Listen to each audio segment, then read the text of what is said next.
جادوئی جھیل۔ ایک دفعہ کا ذکر ہے کہ ایک چھوٹے سے گاؤں کے نزدیک ایک بہت ہی خوبصورت جھیل تھی، جس کے بارے میں کہا جاتا تھا کہ وہ جھیل جادوئی ہے۔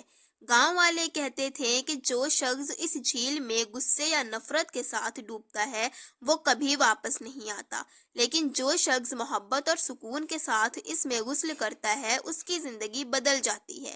گاؤں میں ایک لڑکی رہتی تھی جس کا نام مریم تھا۔ مریم بہت غمگین اور اکیلا محسوس کرتی تھی، کیونکہ اس کی زندگی میں ہمیشہ کچھ نہ کچھ ٹوٹا رہتا تھا۔ اس کے والدین بھی بچپن میں ہی انتقال کر گئے تھے اور وہ اکثر سوچتی کہ کیا وہ کبھی خوش ہو سکے گی۔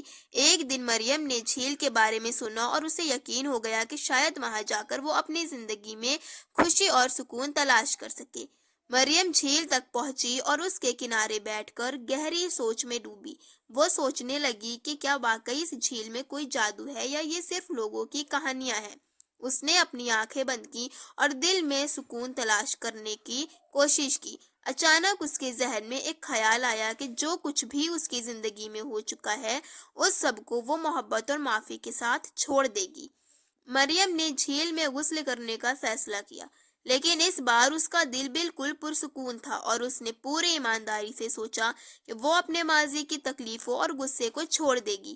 جیسے ہی اس نے جھیل میں قدم رکھا اس کے اندر ایک عجیب سا سکون پھیلنے لگا۔ پانی نے اسے ایسا محسوس کروایا جیسے اس کے دل کی تمام بوجھ اور غم دکھ کر نکل گئے ہوں۔